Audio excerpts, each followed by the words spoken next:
WOVU LP, Cleveland.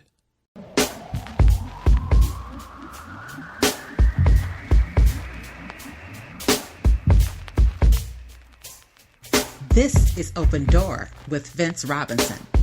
In-depth conversations with people who are making a difference in the lives of others here and around the world.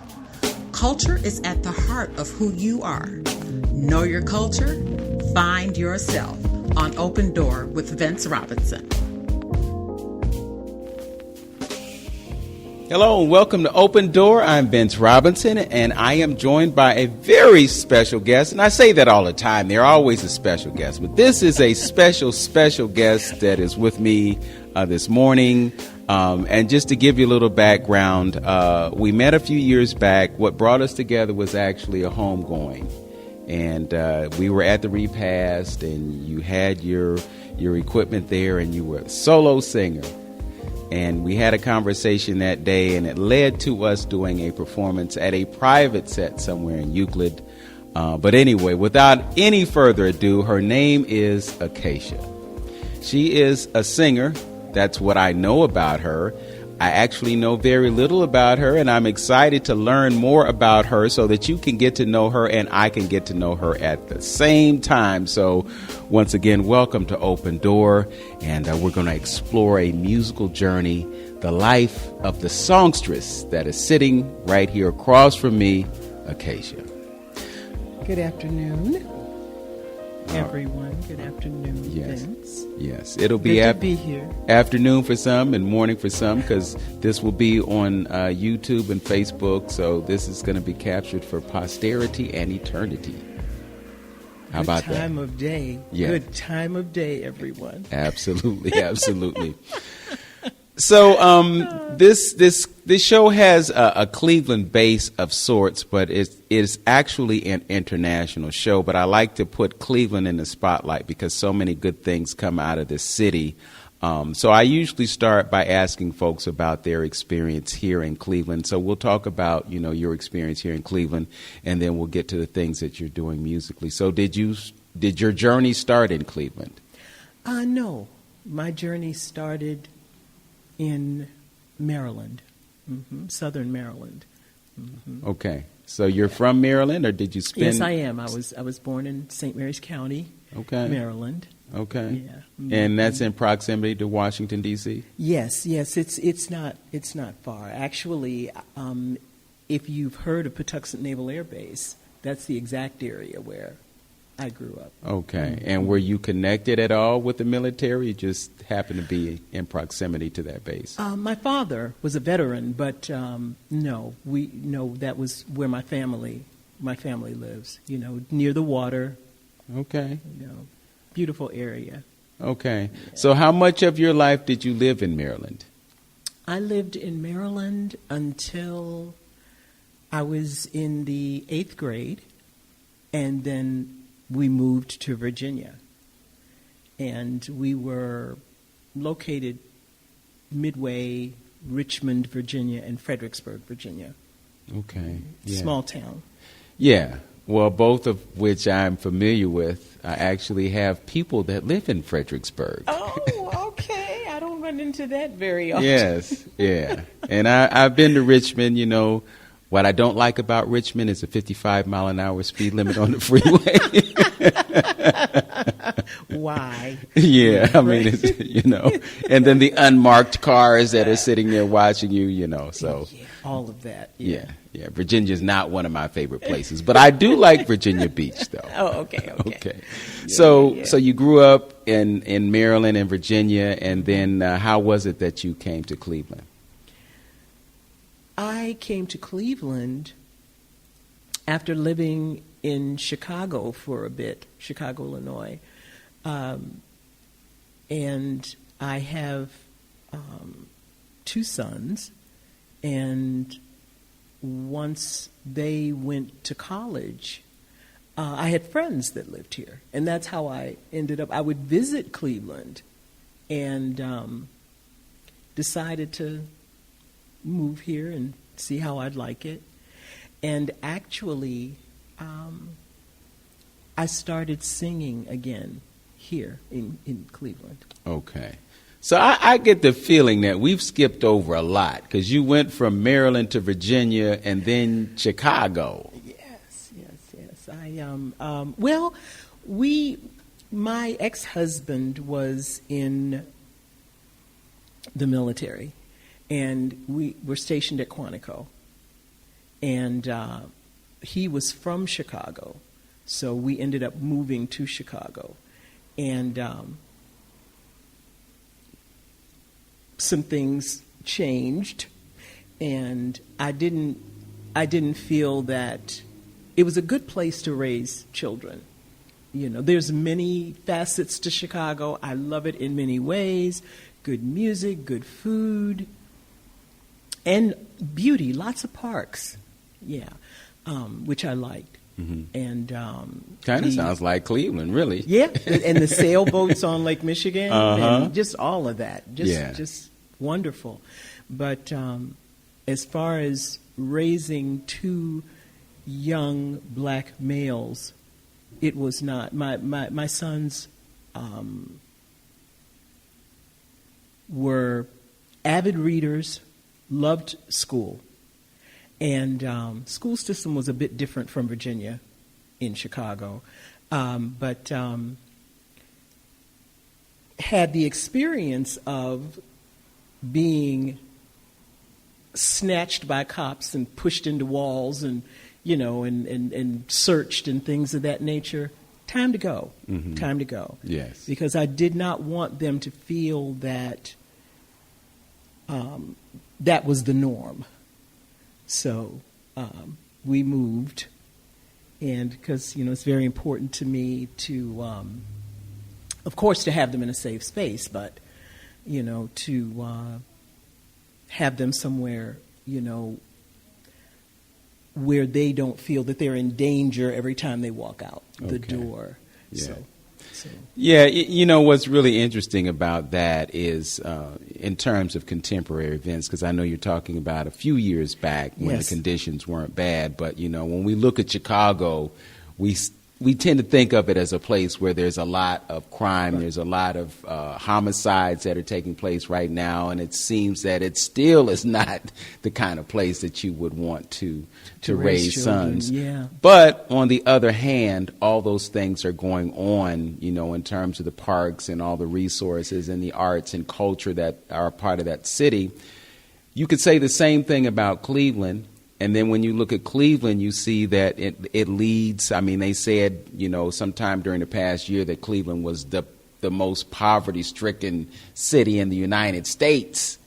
And a few years back, they were talking about the infant mortality rate being the highest in the country. But at any rate, you went through what you went through. You relocated, or you came to Cleveland. And you said that you started singing again. So I'm thinking that at some point you were involved, and then things came to a quiet moment, and then you resurrected your singing. So talk to us about where singing was in your life. How did it come to be a part of who you are, and how was it that you stepped away and came back to it? When we moved to Virginia, that was the start of. I was in the school choir, and I got called to the office, right? And I'm the nerdy little kid. I never got in any trouble, nothing like so. Of course, I'm shocked. They're calling me to the office. What's this about? Well, the principal, the vice principal, some of the teachers wanted to speak with me because they learned that there was to be the first Miss Black Teenage Virginia pageant, and they were looking for participants in Fredericksburg, and they thought that I should participate. And that's how my singing on stage started. I was accepted as a contestant, and I participated, and of course went through the entire, the entire thing. We did not have a swimsuit section or anything like that. We were teenage girls, and but it was such an experience meeting, other young girls from, other areas, and it was just it was a great experience. I did not place in that pageant. Went home. I was happy. I had met people. I was just, and when I'm happy, I cry, and my dad was like, he thought that I was crying because I was upset or hurt or something, but I wasn't. It was one of the best experiences I've had in my life. And went home, happy for having the experience. And the phone started ringing. There was an issue after the pageant was over, and people there thought that I should have won. And so, I was like, okay, they made them recount do the tally over and all this stuff, I'm at home, thinking, wow, that was fun. So the city decided to send me as an at-large contestant. And they paid for my chaperone, my wardrobe, and everything, and sent me to Arlington, Virginia to compete. And I won the pageant there for the state. I knew you were going to tell me that. And so I sang as my talent. And that was, the first time I, sang on stage. Yeah. Yeah. So the question I had in my mind was, when they approached you to do this pageant, did they approach you because of your singing talent, or did they approach you because you were just a stunningly beautiful woman? Okay. You can't see me out there, but I'm blushing. Oh, they can see you. The YouTube viewers can see you, so. The ones that are listening on WOBU, they can't see this. Okay, for those of you. But we'll debut it at the same time, so if they want to watch and listen at the same time, they'll be able to do that. They can do that. Okay. Well, what was the question?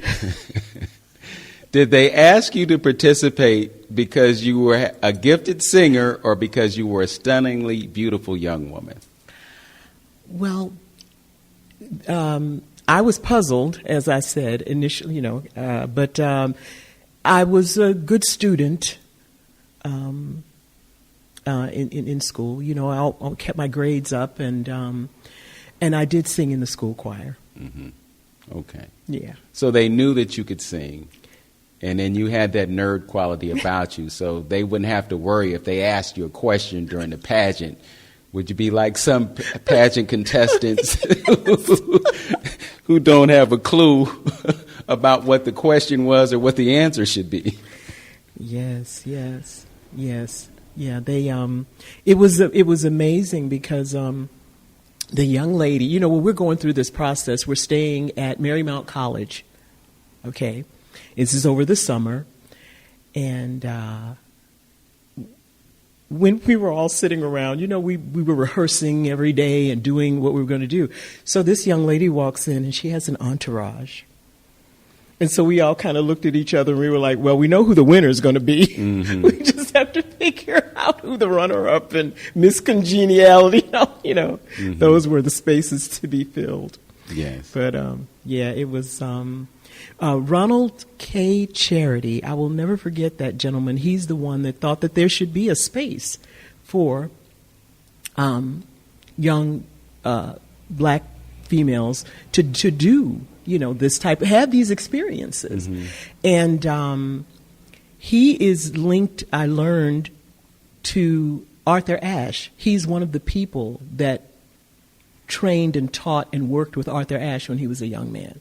Okay. Yeah. That's a fascinating memory. Yes. Speaking of experience, I'm looking forward to the experience of doing a show with you right here at Larchmere Arts.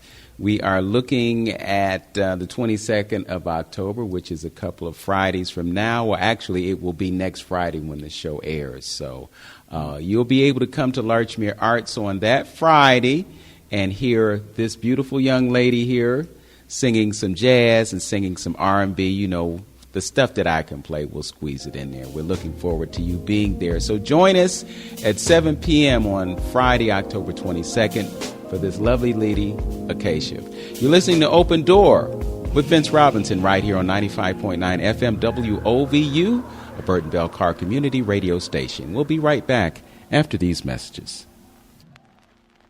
It's okay to not be okay, meaning you're not alone in how you feel and what you're going through.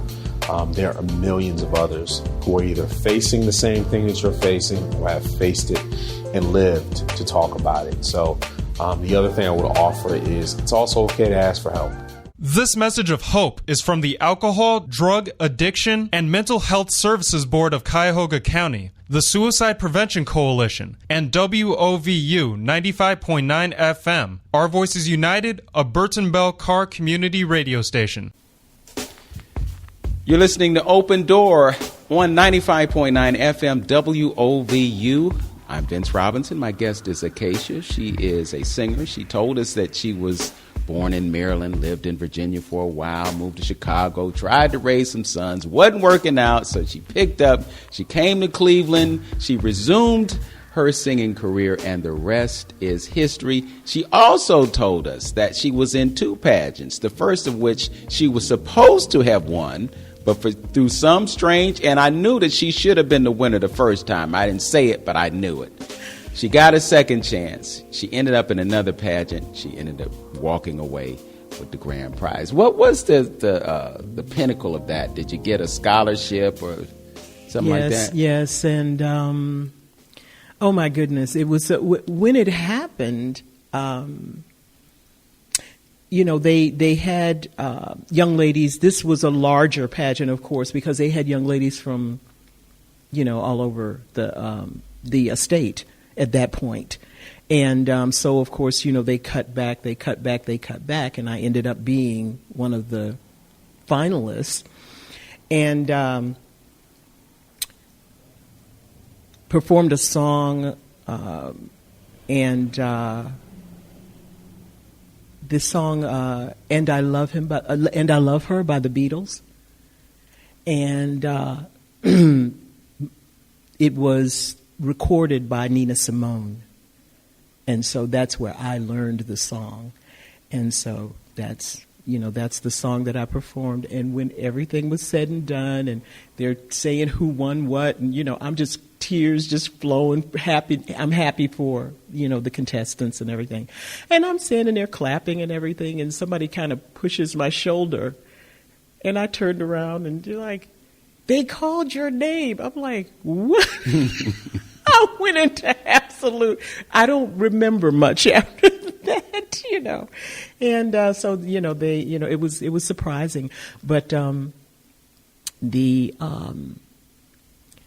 it was just a wonderful experience. And the year that particular pageant took place was the year that the NAACP was having their convention in the state of Virginia. And so after I won that pageant, I ended up doing a few things, around, in the state, in the Fredericksburg area and different places. And I met Roy Wilkins. I ended up singing with Ralph Abernathy, and performing and being around at a tea and doing these different things, and being in the presence of these people, being in their company. Roy Wilkins walked up to me after I was done singing at an event where they were, and he took both of my hands and he was talking to me, and he had tears in his eyes. These are moments that I will never forget in my life, and absolutely. Yeah. So the stars aligned, and it just ended up that it was that way, and it was a beautiful experience. Mm-hmm. What's really interesting about that, when you do that retrospective and you think about all those charmed events that happened, Ralph Abernathy, Roy Wilkins, all these giants in the civil rights struggle, and there you are, at a young age, but nevertheless you're there. And I'm just thinking about how many of those kinds of things have happened over the period of time that you've been with us. So I just somehow I knew that you have a lot of stories to tell, and I know we're not going to be able to get to them in the short time that we have, but I would like to talk to you about your musical history. Sometimes folks grow up in the church. That's how they relate to songs. Like the other night we did a concert here at Larchmere Arts, and there was a young man, he was warming up, and I heard him playing things, and I'm like, yep, you came up in the church, didn't you? He's like, yeah, I know. Yeah, because, you playing them gospel flavors. Now, you said that you sang in a school choir, and the songs that they sing in the school choir are much different many times than the songs that they sing in the church. And then you did the Nina Simone reference, so I know, just knowing you, what little I know about you, you have a musical pedigree that covers the 30s, the 40s, the 50s, the 60s, and the contemporary music. So talk to us about who Acacia was listening to as a child and who resonates with her now. I always, as I said, my father's a veteran. Well, he sent home a stereo, and I thought the name was so funny. It was called Funkin' Wagnall. And I thought that was such a funny name.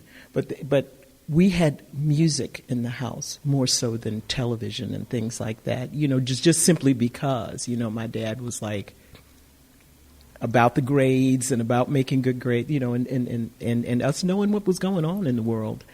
And I would listen to his albums. And, I grew up listening to his music. Mm-hmm. He and my mom, they loved music, and we had one of our family members, had a restaurant and bar. People used to go there to dance and eat. And when we would go to visit, they would put coins in the jukebox, and I would watch my parents dancing together. So music has just been a love of mine for ever since I can remember. And so I was listening to Sarah Vaughan and Billie Holiday and Peggy Lee and on and on and on and on. I was listening to all, of those people, and listening to Miles Davis and listening to Coltrane and Rollins, Duke Ellington, and and so that's the music that I grew up listening to. And so when I go out and I perform, it kind of surprises people, a bit, because when they hear me singing and I'm referencing all of these, these tunes, they're sort of surprised. And then I switch it up, and I'm doing Anita Baker and Phyllis Hyman and, Erykah Badu, and, I'm doing all this music, but I love music. Okay. And I respect the craft, so. I want to rewind a little bit, because you talked about all these folks that you grew up listening to, and then you get into the pageant and then you sing the Beatles. You know something? One of the chaperones that I had, she dressed me, she cut my hair, and she styled my hair and dressed me, and her name is Gay Adegbalola, and she is one of the members of Uppity Blues Women. And I don't know how many people may have heard of her, but she's a recording artist. And she chose, that was one of the songs that she chose when I was in the pageant in Fredericksburg. And so when I went to Arlington, Virginia, they kept that song. So that's how because like I said, I learned it as recorded by Nina Simone. Yes. Mm-hmm. So the rendition of it that you did it have kind of a soulful feel to it, or was it vanilla flavored? It was soulful. Okay. Yeah. Because you can take a song. Know Nina. Yeah, you can do. Oh, yeah. You making it your own. Mm-hmm. And that's a comfort that I have when I am performing, is that I respect it and I hold it in my arms when I'm dealing with it, So the songs that I sing, and I go on the journey that comes from my heart, my mind, and through me with Okay. that particular song. All right, we're going to talk a little bit more about your music, but let me ask this. What do you like singing most? Oh, Hard to say. saying, just saying I love good music, but there's music that touches me, and I would have to say that my first love is jazz. Yeah. I would have to say that. And although I hear music that really resonates with me and I can move with it, the music that, if it's on my radio and I'm in my driveway, I don't move until it's done. It's jazz. Okay. Yeah. Well, jazz is kind of the mother of a lot of music. I mean, because it infuses so many elements of different genres. Like if you visit jazz, you visit the blues. Yes. You hear jazz songs that have that blues progression, or maybe it's vice versa. But yeah, it is kind of a thread. And when you listen to hip hop, it's the same thing. Hip hop was taken from the context of jazz, and which is really kind of interesting too, because so many of our young folk know so little about jazz. Yes. I've had a conversation with someone last week before, and said, "Have you heard of Herbie Hancock?" And they said no, and I'm like, "Wow, how could you never have heard of Herbie Hancock?" And not just because he's my favorite pianist of all time, but because, he's just such an icon within that music. But then again, we live in a city where there are children in our school system who never heard of Lou Stokes or Carl B. Stokes. Yes. Yes. And probably have never heard of Michael R. White either. And Michael R. White is such a recent aspect of this city's history. I mean, he was the mayor 2 or 3 terms ago. How could you not know? But they don't. Yes. Things are falling by the wayside, and all types of and a lot of times I'm finding that all types of music, as it was when I was growing up, all types of music is not being played in the home as well. And but I have run into some young people, and when I listen to, for example, some years ago, Diggable Planets, those young people had jazz running through what they were doing, and to my ear, I'm like, okay, I hear you, and and things get sampled. But I agree. There's much that could be taught, much that they could be exposed to. The children could be exposed to. Really important. Speaking of that, do you have opportunities to connect with young people with your music? I have had occasions where I've done community fairs and community days, and and I talk with them and I tell them who it is that recorded this music that I'm singing, and I enjoy, being able to talk to them about those things, because most children, they may know Duke Ellington's name and they may know Billie Holiday's name, but knowing the history of the music, no. Well, they might know Billie Holiday's name because there was a movie on Netflix or Amazon Prime, and they got exposed to it. Other than that, they probably didn't see Lady Sings the Blues. And I'm a little long in the tooth. I still have not seen that film, believe it or not. And Billy D. Williams is one of my idols. I've actually been told a few times that I look like him. I don't know where that comes from. But anyway. I can see that. You're listening to Open Door with Vince Robinson right here on 95.9 FM WOVU. My guest is Acacia. She will be accompanied by me right here at Larchmere Arts on October 22nd. tune in for more details, and we'll give them to you when we come back. We'll be right back with more Open Door after this. Hello, I'm Mayor Frank Jackson. The City of Cleveland Division of Police is accepting applications for patrol officer. A career in the Division of Police offers a competitive salary, great benefits, job security, and opportunities for career advancements. We are seeking a diverse group of young individuals who are motivated and who represent the people we serve and protect. To speak to our recruiting officer, call area code 216-623-5233. Again, that's 623-5233. You can also visit the City of Cleveland's website for more information. Thank you, and we look forward to receiving your application. To submit your application online, visit governmentjobs.com/careers/Cleveland. This message is brought to you by the City of Cleveland and WOVU 95.9 FM, Our Voices United, a Burton Bell Carr community radio station.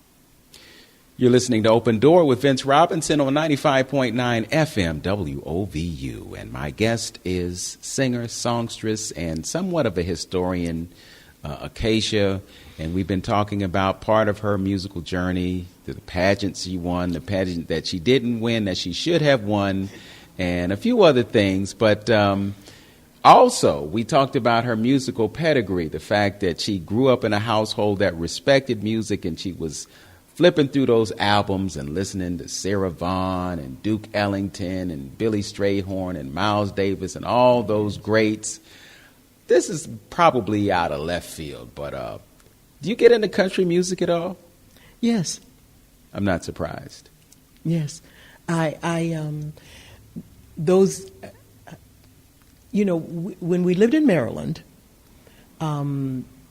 at a certain time of the evening, the stations only had a window of time, to play, music. And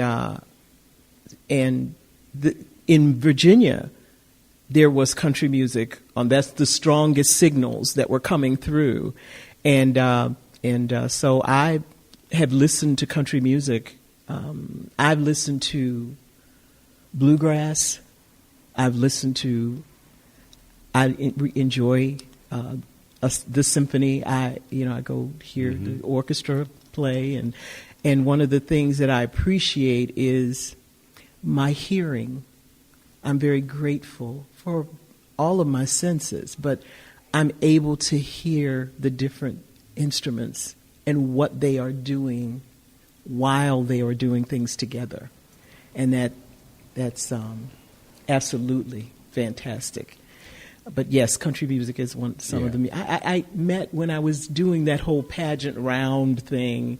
Johnny Cash and his wife June Carter Cash were staying at one of the hotels where we were, and he came over and said hello to us young women and stood and talked and was just very personable.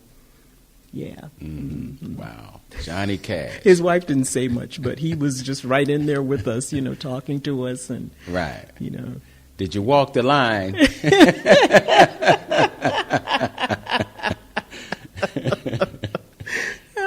Yes, indeed. Yeah. So let's fast forward to Cleveland and the resurrection of your singing career, so to speak. How did you get started singing here in Cleveland? Well, I went with friends to a place here called the Boarding House. And it was sort of fascinating to me because I had never seen a situation. It was sort of like karaoke with live musicians. And there was a lady up there, and she had this huge book, and you could choose a song. And these musicians, it's like they knew every song ever recorded in the history of recording. But they would play the music live while you were standing there singing. And some friends are like, well, why don't you get up and sing a song? So I sang something, and I'm glad I did because I ended up meeting some musicians that I would work with later. But I I didn't think much. I got up and sang the song and got invited from that incident to come and hear a vocalist who was there, and she said, "Oh, I like your voice." She's like, "I'm singing at the Ritz-Carlton, and why don't you come, by?" You're not and talking I'm like, about Kai Allen, are you? Mm-mm. Okay. No, I'm like, I support. It's been recent years when I met Kai. Mm-hmm. Yeah. Okay. The fantastic, wonderful Kai Allen. And from that point, I'm like, you know what? I think I'm going to start back singing again. When I was working and raising my sons, I was very focused on that. And except for I was doing the costumes for a production of The Wiz, staying in the background, trying to, and the woman, the person who was playing the Good Witch, the role that Lena Horne did, and maybe Dee Dee Bridgewater, and they said, she quit on us, and we're about to open.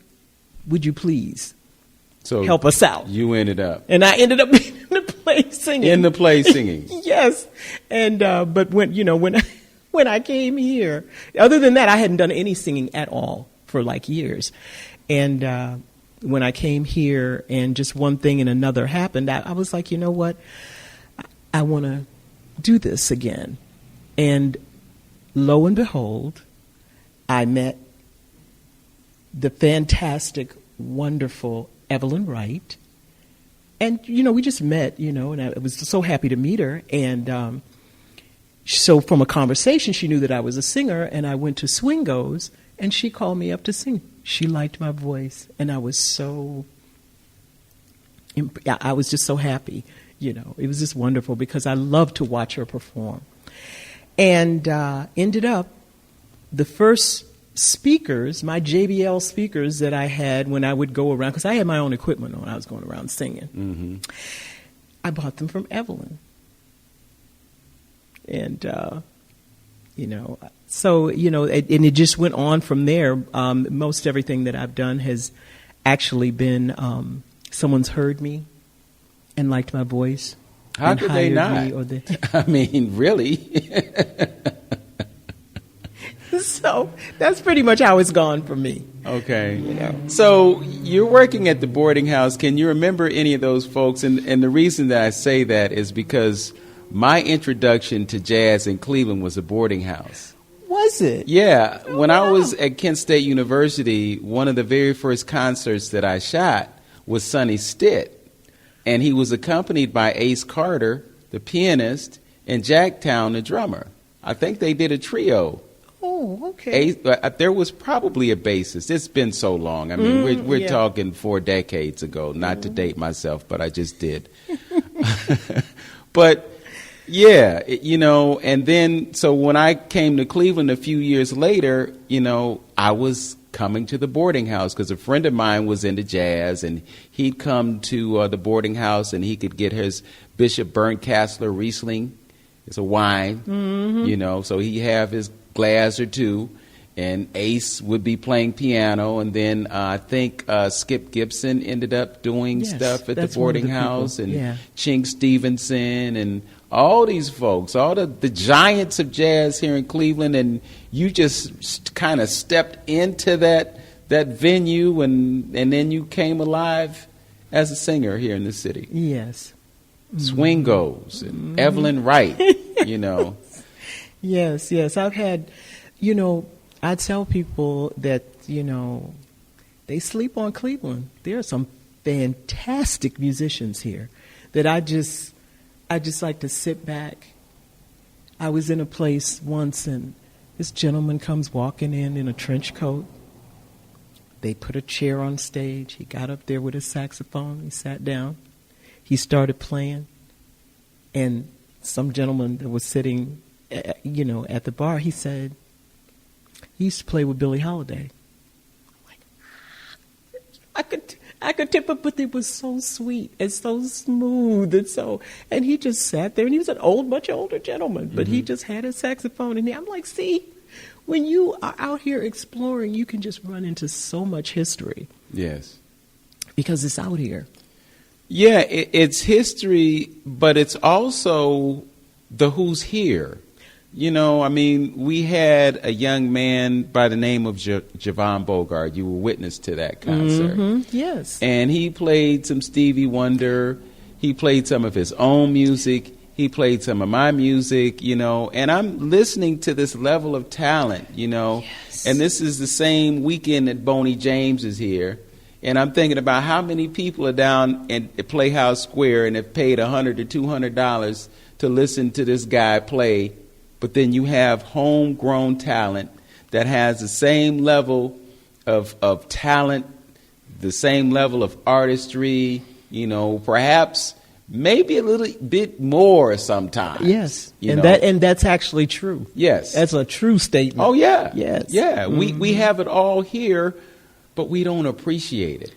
We don't honor our artists. We shouldn't have to pull teeth to fill up a venue, but you let somebody who has, quote unquote, a name come to town, and then everybody's clamoring to do all that,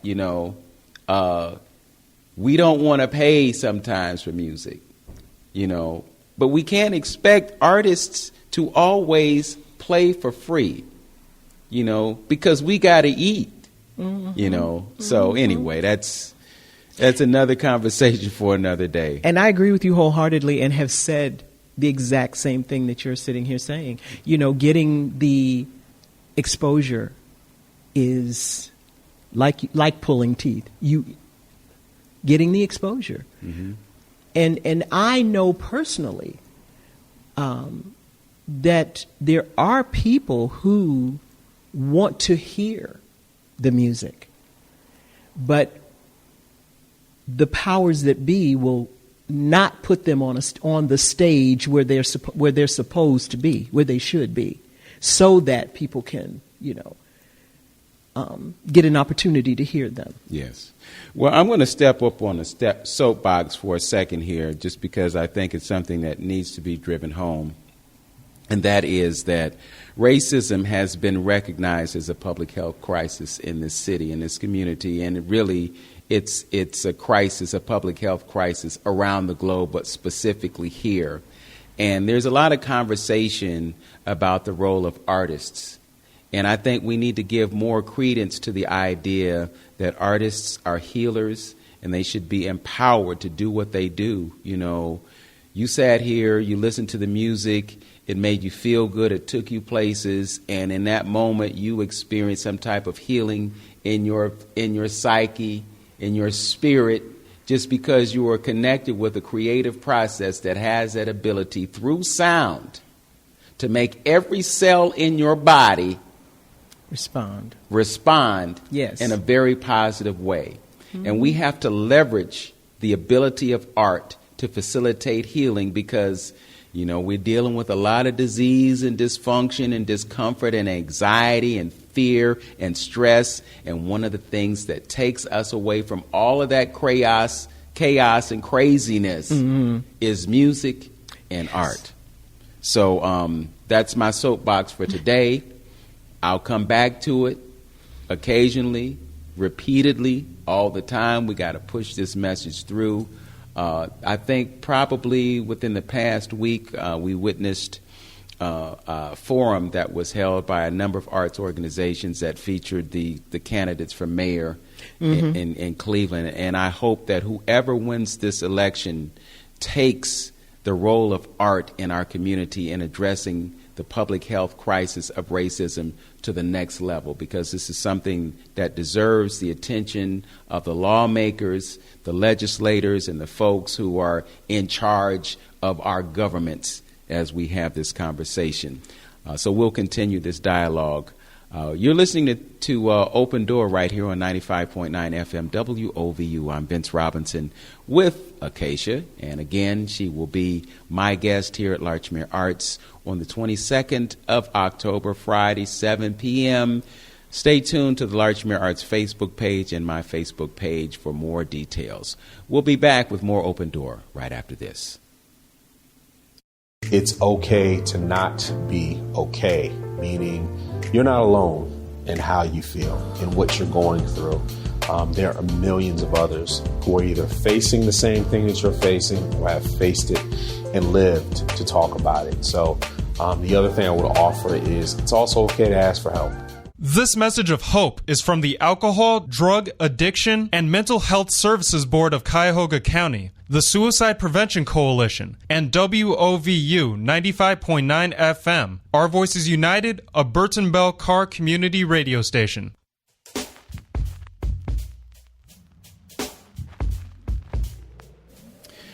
Welcome back to Open Door. I'm Vince Robinson with my guest, Acacia, and we've been talking about the state of the world in Cleveland and how some of those politicians aren't taking art as seriously as they should. We are hopeful to see some dramatic changes in art, and not just public art.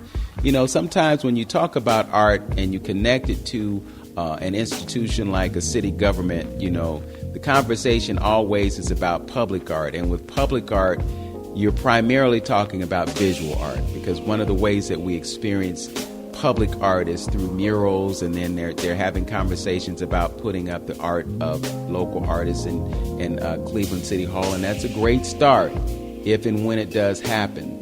But we have to see and understand that art encompasses so much more. You know, when you talk about art, you're also talking about music. You're talking about dance, you're talking about writing, you're talking about graphic arts. You can even pull culinary arts into that conversation, you know, because there's something spiritual about sitting in front of a plate, especially, and I know you're into this because we haven't even gotten to the healthy, holistic side of Acacia. But when you're sitting in front of that plate and you've got red and yellow and orange and green and all those vibrant colors, they feed your spirit. Yes. And when you consume all that life that's on your plate, it feeds your spirit. You know, Yes. There's something artistic even in how you put that food on the plate. You know, the chef does it a certain kind of way. Mm-hmm. You know, when we go through the buffet line, we just be piling it on there, you know. But when you sit in that $100 a plate restaurant, you know, it's got to look a certain kind of way.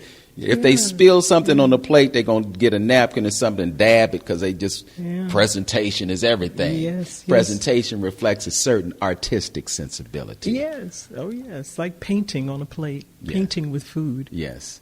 So I want to talk about some of the other experiences that you've had musically. You know, you went back to the boarding house, and the boarding house is history now. Mm-hmm. I don't even know what's there now. I don't either. I don't know. I know that there is a Lebanese restaurant a couple doors down, you know, but what used to be the boarding house, I have no idea. It could be a bookstore. It could be a Subway. It could be anything right now. But we did that private event, and that was just a small blip on your radar. But what are some of the other things that you've done musically and other folks that you've worked with? I have, you know, grown with this. You know, when I decided that I wanted to do it again, like I said, I acquired, you know, my speakers, and I went, you know, and I got an amp. I got all the equipment that I would need, and I was told, you know, by the great Evelyn Wright. She said, make sure that you have a wonderful microphone, because sometimes people will call you up on stage to sing, and they'll grab a mic out of the bottom of some bag that's been dragged around and beat up and mangled, and your microphone matters. And she said, carry it take care of it and carry it with you. Make sure that you have that. That's something that you have to be sure. And she was and she's absolutely right, correct. Because this is what your voice is coming through. No matter what else is going on around you, that's what your voice is coming through. So I started promoting myself because I didn't grow up here, so I know lots of people. And when the event that you and I did, a couple of things that you and I did, that was through a family of someone who heard me sing and would bring me into things, that their family was doing. And so I managed to work, find work. One of the things that I did, which I will share because things are a lot easier now because of YouTube and Instagram and things. They're a lot easier now. But a few years back, it wasn't quite that easy. And I would take the time to go and listen to bands, go listen to live music. And if I heard someone that I felt that I'd like to work with, I would ask that person, do you do studio work? And basically my asking that question would let me know whether or not they worked with other people other than, the group that they were with.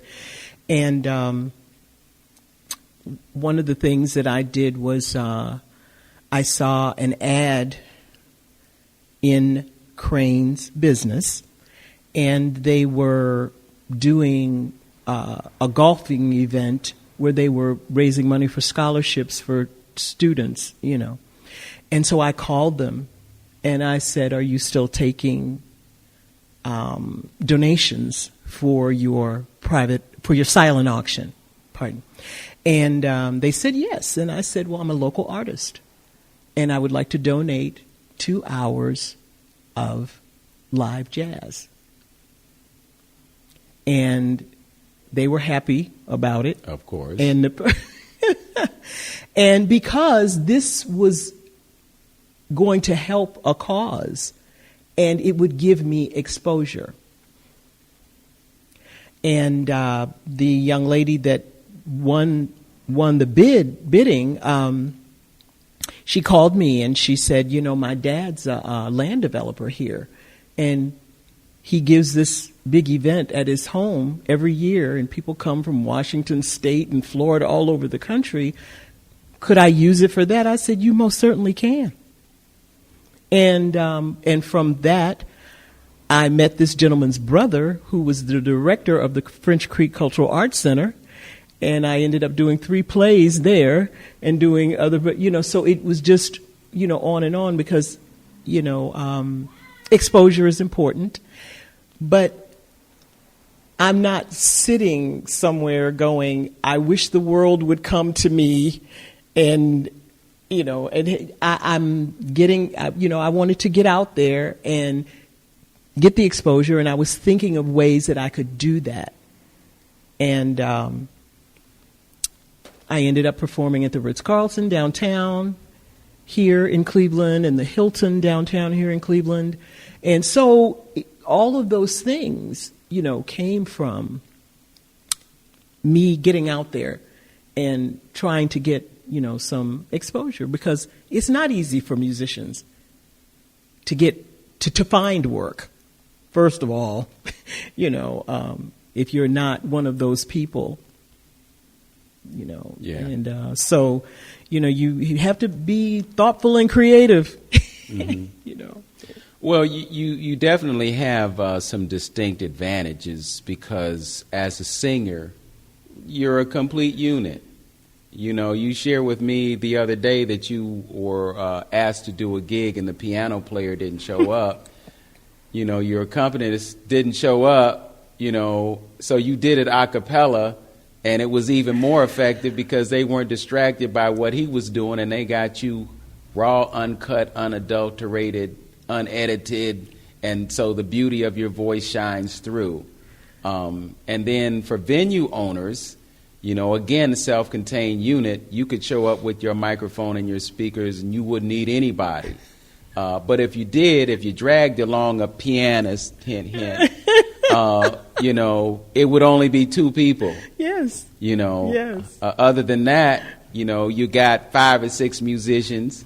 And, when they do the split, it's like, well, you get 25, you get 25, you get 25, Reality. Yeah. So, you definitely have some distinct advantages, but you also have that dynamic. And this is another thing that happens with groups that have vocalists. And this is definitely a Cleveland thing, and I'm sure it happens in other places. It happened with Rolls-Royce. Yes. You had this group, and you had all these amazing musicians, and then you got the sister standing on the middle of the stage. All eyes are on her, and the musicians resent the fact that the focus is on her, and they playing their hearts out, so it's difficult. People really don't know how difficult it is to exist within a musical context with others, because you got all the egos. You got the guitarist, the lead guitarist, always the loudest. Sorry, y'all. I know y'all don't want to hear this, but the lead guitarist is always the loudest voice in the group, But then there's a vocalist, and then you got that whole dynamic and the wars that happen. But then again, it's music, it's show business. We deal with those things and we move forward. You learn as you go. But, the experience isn't exactly what you're saying. I've run into musicians who don't want a vocalist on their stage, If one or two of the guys can eke out a tune, that's good enough. Mm-hmm. But they don't want a vocalist, So it's pretty interesting. There's so many things, like you said, that go on, and egos reign supreme. Yes, they do. With some folks at some times. You know. Well, but then the other strength to the vocalists is that they're so relatable, because the medium that they're dealing in typically is language and linguistics. When you play certain kinds of jazz and there's no lyrics, there's a disconnect sometimes because people think of instrumental music as being a background. And they're not thinking in terms of each note being expressed as a word or a thought or a concept or whatever. I experienced that as a pianist. I could be playing in this room, and because I'm playing and there's nobody speaking, people really aren't listening because they don't get that the piano being played is communicating with them and to them. Yes. But it's the minute you start singing, then all eyes, because you're talking specifically directly to them, and then they're listening for what's familiar to them because they want to connect with what you're singing about. So having a vocalist is just such a dynamic aspect of it. But then you have singers like Chaka Khan. Chaka Khan's voice clearly is an instrument, and she uses it that way. Chaka Khan is like having a extra horn player in your group. Yes, and funny you should say that, because one of the things I love Ella Fitzgerald. And one of the things that I realized just a few years ago, as much as I listened to her, and that when she scats, bar none, she is it. Followed closely by Betty Carter. Oh, yes. And I found her love her too. But I'm listening to she and Louis Armstrong, listening to one of my CDs, and it dawns on me that when she's doing what she's doing, she sounds like his instrument. And I'm like, yes. It was an epiphany. I'm like, all these years I've been listening to this woman. Yes. But that's where, and it's that smooth and it flows like a stream. Mm-hmm. Well, speaking of flowing, our hour is up. Oh, that quickly. So I want to thank you for joining me, and I look forward to what we do together musically. I'm really, really looking forward to it. We're going to keep it simple, keep it beautiful. Yes. You can join us at Larchmere Arts this Friday at 7 p.m. right here, 12726 Larchmere Boulevard, and you can hear this lovely lady, Acacia, singing her heart out. Join us then. Thanks for joining us. And thank you for tuning in. Open Door with Vince Robinson right here on 95.9 FM WOVU. Know yourself, love yourself, be yourself, and make today your best day. Peace.